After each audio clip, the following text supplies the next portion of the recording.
Welcome to today's episode of Heard and Seen Around. I am Rajesh Karipurath.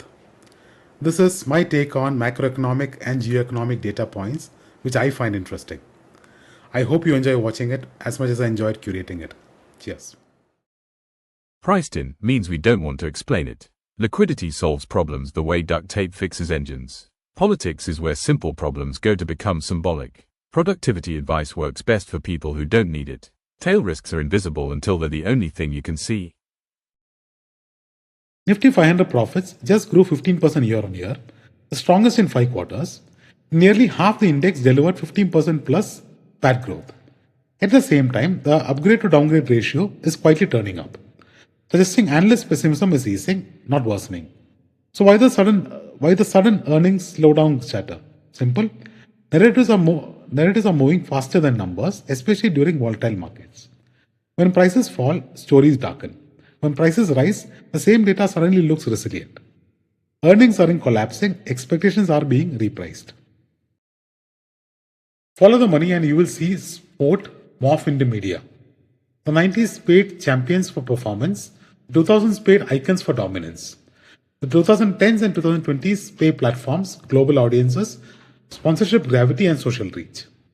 Boxing spikes came from one night economics, golf from brand longevity, football from year-round monetization.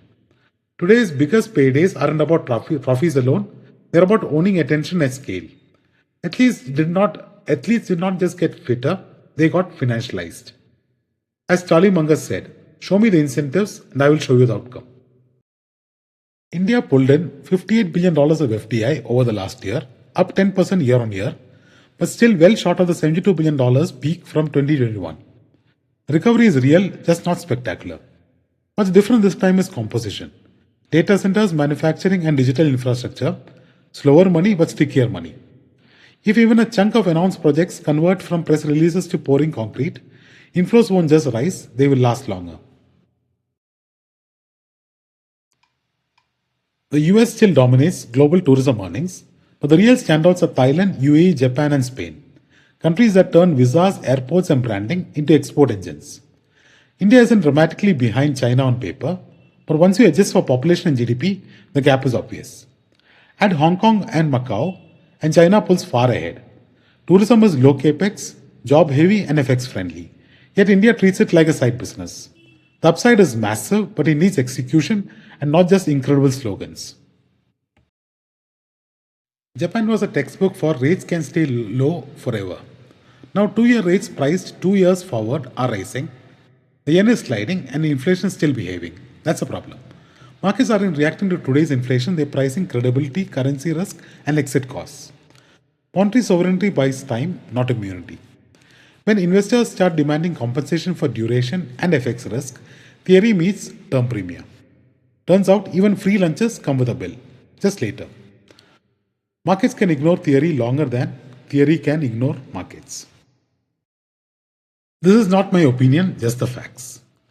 Gold loves drama, especially near the top. History is blunt. Parabolic moves feel unstoppable, then gravity shows up. 1980 gave up 40 to 60%, 2011 lost 43%, 2020 corrected less in price, more in time. This pattern isn't prophecy, it's behavior. When fear turns vertical, mean reversion clocks in. Gold still protects wealth over cycles, just not emotions at extremes. Strong rallies usually need digestion. Sometimes that's a pullback. Sometimes it's years of boredom. The oil leaderboard looks crowded, but control is anything but. The US leads the pack on sheer volume, Saudi Arabia still holds a swing vote, and Russia keeps pumping through sanctions like it misplaced a memo.